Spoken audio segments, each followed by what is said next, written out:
sport à distance, c'est le petit moment coaching. Donc je me propose de répondre un petit peu à vos interrogations, vos questions, vos difficultés à réaliser tel ou tel exercice ou telle posture par exemple. N'hésitez pas à me poser vos questions. N'hésitez pas également à me demander comment vous pouvez progresser dans tel ou tel domaine d'activité. Je me ferai un plaisir de vous expliquer soit en direct personnellement, soit en montant comme aujourd'hui un petit tuto pour être bien complet et du coup pour répondre et tout le monde pourra s'en servir. Voilà, donc petite dédicace aujourd'hui à Malika qui est une étudiante de l'IUT de Troyes en licence pro assurance et qui participe avec nous au Challenge Run Master. Donc aujourd'hui, comment je peux réussir à faire mes pompes? En tout cas déjà à en sortir une, Malika. On va voir comment on peut faire. Allez, c'est parti. Donc les pompes, tout le monde sait ce que c'est qu'une pompe. La pompe, c'est une descente buste vers le sol et une remontée. Alors, pourquoi vouloir faire des pompes? Déjà, pour tout le monde, c'est important de pouvoir faire des pompes parce que c'est l'occasion de faire travailler, de solliciter un petit peu plus le gainage corporel. Le gainage, on le sait tous maintenant, c'est quelque chose d'essentiel pour la pratique de n'importe quelle activité physique et surtout pour garder une posture toujours efficace dans les mouvements. On doit être fort au niveau du centre. Le fait d'être gainé en position sur les bras ici est beaucoup plus difficile que d'être sur les coudes ou sur les genoux par exemple. C'est pour ça qu'on verra qu'il y a des intermédiaires. Donc ça c'est le premier objectif des pompes, réussir à solliciter le gainage de manière différente. Deuxième objectif qui peut être utile à tout le monde, c'est le travail des triceps. Les triceps souvent avec l'âge ou avec un petit peu de surpoids, voire un peu trop de surpoids, on a tendance à avoir une petite poche ici qui descend, qui n'est pas très esthétique, souvent les femmes s'en plaignent, donc elles veulent essayer de tonifier ici cette partie des triceps. Donc les pompes, parce qu'on a une remontée bras tendu, participent au développement ou au renforcement des triceps. Donc voilà les deux intérêts pour moi à faire des pompes. On pourrait rajouter pour ces messieurs le travail des pectoraux parce que c'est un exercice qui sollicite les pectoraux sur le retour bras tendu. C'est comme si on faisait ici un butterfly, etc. Quelles pourraient être les raisons pour lesquelles Malika n'arrive pas à faire sa pompe et peut-être d'autres, ou en tout cas vous n'arrivez pas à faire le nombre que vous souhaiteriez faire? Alors tout simplement, c'est un exercice poids de corps, donc il y a peut-être un mauvais ratio entre votre puissance dans tous les muscles que j'ai cités juste avant et votre poids. Donc peut-être que déjà, en perdant un petit peu plus de poids, un petit peu de poids, vous allez changer ce rapport poids-puissance. Nous, pour aujourd'hui, on va surtout essayer de retrouver de la puissance dans les muscles. Donc c'est les exercices que je vais vous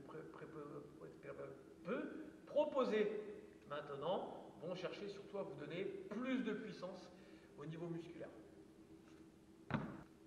Alors déjà, la pompe basique, il faut que vous mettiez les mains écartées. Alors quand on a un tapis, c'est pas mal. La largeur du tapis, ça équivaut vraiment à un bon écart pour les mains.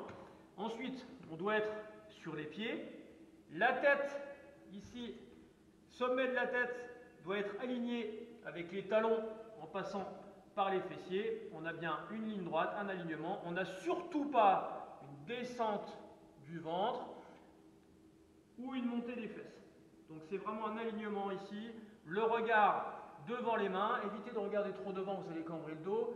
Et pareil, évitez de regarder trop en dessous, vous n'allez pas forcément transférer les forces comme il faut. Donc les épaules, elles sont au niveau des mains. Et j'amorce ma descente. C'est à ce moment-là qu'il faut que je reste bien gainé pour repousser sur ma pompe. Donc on revient à nos boutons. Je vous ai montré la pompe dite pompe, sur les pieds et sur les bras. Évidemment, si vous n'arrivez pas à la sortir, que le gainage n'est pas assez puissant, assez maintenu, il faut que vous travailliez votre gainage. Il n'y a pas de problème là-dessus. C'est incontournable. Vous devez passer sur la planche, les coudes, les pointes, ici, et travailler votre gainage. Et également faire tout ce qui est travail d'abdominaux, de crunch, etc., qui sont dans d'autres tutos, vous allez les trouver. Vous connaissez les exercices. Donc déjà, le gainage, c'est important.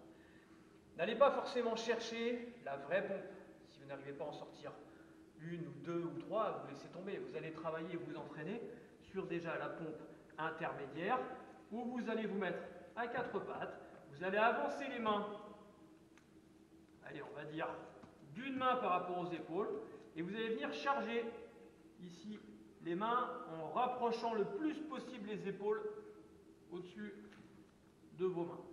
La position, le petit test pour voir si vos mains sont au bon endroit et vous allez travailler, vous ne devez pas pouvoir lever une des deux mains. Si je lève une main là, je tombe, ça veut dire que je suis au bon endroit. Si je ne les ai pas mises au bon endroit, voilà, ici moi je peux lever une main, ce n'est pas forcément une position sur laquelle vous allez travailler énormément. Donc, je répète, on se met à genoux, ici. Le dos déjà dans cette position est droit, il n'est ni cambré, ni arrondi. Je suis déjà placé, j'avance un petit peu mes mains, je replace bien mes épaules au-dessus, et je peux attaquer mes pompes. Avec les coudes, je ne l'ai pas dit je crois, les coudes qui s'écartent bien sur le côté. Voilà. Si cette position-là est encore difficile, eh bien je recule mes mains.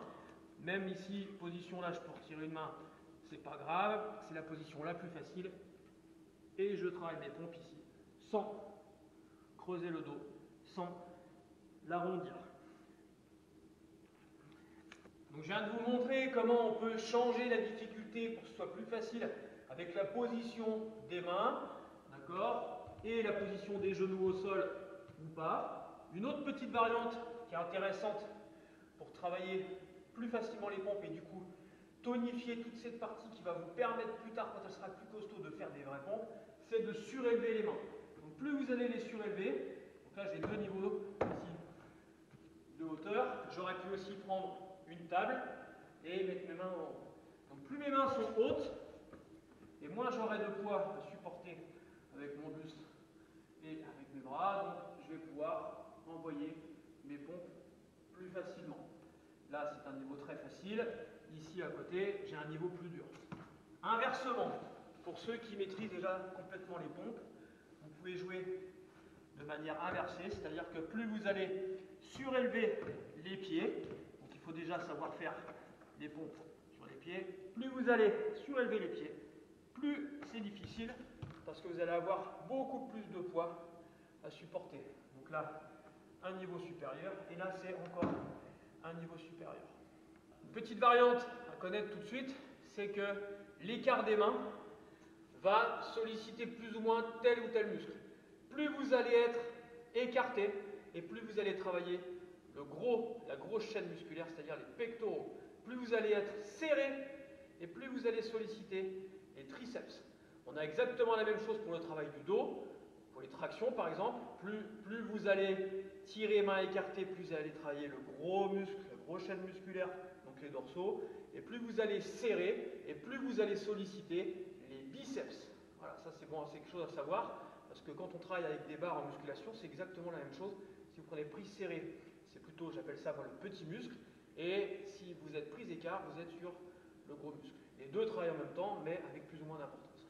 Quelques petites variantes maintenant sur vos pompes. Donc vous avez choisi la position sur laquelle vous travaillez, à genoux, avec des mains plus ou moins éloignées, sur les pieds. Ça peut être aussi avec les appuis surélevés comme on a vu juste avant. C'est d'aller chercher des pompes dynamiques, un petit peu de façon pliométrique, on appelle ça en musculation. Donc vous allez partir par exemple les mains serrées que vous allez écarter d'un côté pour revenir, hop, et ça va solliciter là encore le gainage d'une manière différente. Donc c'est important de toujours maîtriser son placement du dos, d'accord, toujours être bien aligné. Donc on a cet exercice-là, on a aussi l'exercice sauter à deux mains et revenir ici. Donc, je vous ai dit tout à l'heure, hein, des pompes écartées plutôt la poitrine, des pompes serrées plutôt les triceps. Donc si je fais pompe sautée, ici, je sollicite les deux muscles de manière différente. Un petit plus pour ce tuto et pour progresser en pompe, ben on peut très bien aller solliciter les muscles dont on a besoin sur une pompe. Donc on a dit les triceps et les pectoraux sur d'autres exercices. Quelques exercices que vous pouvez faire chez vous, avec des bouteilles si vous n'avez pas de poids ou si vous n'avez pas de lest, c'est de travailler ici à genoux en butterfly. Donc vous placez les bras à l'équerre et vous allez venir serrer les coudes en contractant les muscles de la poitrine ici. Attention toujours à cette notion de dos placé, de dos droit. Vous ne devez pas cambrer pour partir. Vous pouvez le faire avec une jambe devant si vous voulez, ou vous pouvez aussi le faire debout. Ce qui compte, c'est d'avoir les coudes hauts. Vous pouvez aussi le faire bras tendus, voilà, avec un poids léger, et vous allez travailler ici plutôt les pectoraux. Autre exercice que vous pouvez travailler avec une bouteille, c'est l'extension du bras au-dessus de votre tête. Vous collez le coude à votre tête sur l'oreille et vous allez chercher l'extension ici. Ça fait travailler uniquement les triceps. On n'est plus du tout sur les pectoraux. Toujours sur les triceps. Donc moi je me mets à genoux ici pour la visio. Vous pouvez vous mettre assis ou debout à condition d'être placé correctement. Ici je vais venir tendre mes bras derrière et ramener les bouteilles à la poitrine. Tendre derrière et ramener la poitrine. Voilà. Vous pouvez vous faire des séries là aussi entre 10 et 20 répétitions. Vous ne serez pas en rupture là-dessus. Ce n'est pas l'exercice sur lesquels on est en rupture, sinon il va falloir que vous en fassiez énormément. Contentez-vous déjà de faire des séries entre 10 et 20. Ici on s'entend bien, intentionnellement, consciemment, le muscle qui est sollicité. Là on sent bien qu'en tendant, le triceps est sollicité. Un dernier petit exercice pour aujourd'hui, pour compléter le travail. Là aussi triceps, ce sont les dips. Vous allez mettre les mains posées sur une table ou sur une petite marche comme moi ici, et vous allez travailler. Voilà. Vous avez l'exercice qui est expliqué dans une séquence de HIIT, donc n'hésitez pas à aller le voir. Là par contre vous allez être en rupture, on est en poids de corps, donc à un moment donné vous allez craquer, donc allez jusqu'au N-1. Et plus vous allez avoir les jambes tendues, plus ce sera difficile. Vous pouvez aussi poser un poids sur les jambes, et c'est encore plus difficile. Voilà de quoi vous amuser pour aider vos petits triceps et vos petits pectoraux à vous propulser sur les pompes. Dernière petite chose essentielle quand vous faites un travail de renforcement musculaire, c'est que si on sollicite une zone musculaire, un groupe musculaire, on doit essayer d'équilibrer le travail en sollicitant le muscle opposé. Donc on a vu tout à l'heure que le muscle opposé à la poitrine, c'est le dos, le muscle opposé au triceps, c'est le biceps. Donc essayez dans vos séances d'équilibrer tout ça pour qu'il y ait un travail homogène de votre corps. Le dos sur une pompe et les biceps, ils vont surtout participer au contrôle de la descente. Donc ils ont aussi leur rôle à jouer. Alors comment on peut travailler le dos? Eh bien, tout ce qu'on a fait tout à l'heure avec les bouteilles, vous allez le faire ici, debout. C'est ce qu'on appelle le tirage coude en arrière. Là, ici vous travaillez le dos. On peut le faire aussi bras tendus, à condition que le dos soit presque à l'horizontale. D'accord? Donc ici, placé et hop. Surtout pas creuser. Donc ça, c'est un exercice pour le dos qui est très bien. Celui-là aussi. Au niveau des biceps, eh bien, on est debout, toujours mes bouteilles, et je travaille mes biceps. Voilà. Ensuite, dernier exercice, si vous avez un élastique chez vous, eh bien, vous travaillez, vous bloquez quelque part, vous faites du tirage. Voilà, ici, toc. Ce qui équivaut au mouvement avec les bouteilles qu'on a fait debout. Donc le travail du tirage, ici, serré ou écarté, est un très bon complément pour venir équilibrer le travail que vous avez fait sur la poitrine et sur les triceps. Alors, la grande question, combien est-ce que je dois en faire? C'est assez simple, ça c'est ma vision des choses, mais c'est comme ça, sincèrement, que ça fonctionne. C'est qu'à un moment donné, on doit montrer à notre corps qu'il n'est pas équipé pour répondre à la demande. Donc là, moi j'ai envie d'enchaîner un maximum de pompes. Si je veux que mon corps change, il faut que je l'emmène à son maximum actuel, et du coup, la reconstruction musculaire va se faire en conséquence. Ça veut dire que dans chaque série que vous faites, vous devez être en rupture, vous devez être à la dernière. On se donne une marche quand on est tout seul, on va dire qu'on travaille comme un Highlander. J'aime bien cette expression, ça veut dire qu'il ne reste qu'un.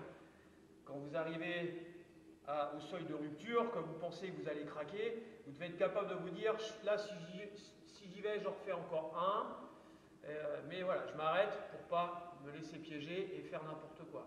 Parce que la priorité dans votre exécution de mouvement, quel qu'il soit, c'est que cela doit toujours être contrôlé. Une pompe qui fait une ondulation comme ça avec les épaules et qui part derrière n'a aucun sens. D'accord? Elle ne sert à rien et en plus vous risquez de vous faire mal au dos. Donc quand vous n'êtes plus capable de remonter par les bras avec un corps gainé, vous êtes allé trop loin. Donc vous devez vous arrêter avant. Maintenant, à partir de la position sur laquelle j'ai l'habitude de travailler, vous faites vos séries jusqu'au N-1, jusqu'au Highlander.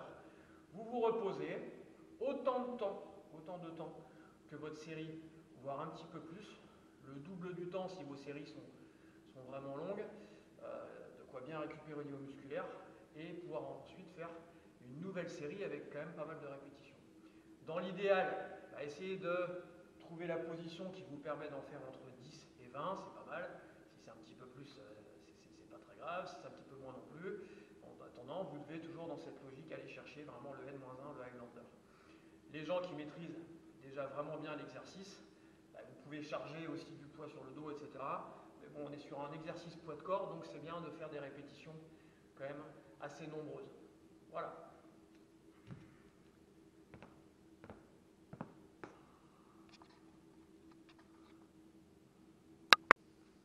Voilà, j'espère que vous allez bientôt m'envoyer du coup un nouveau record dans la réalisation de vos enchaînements de pompes.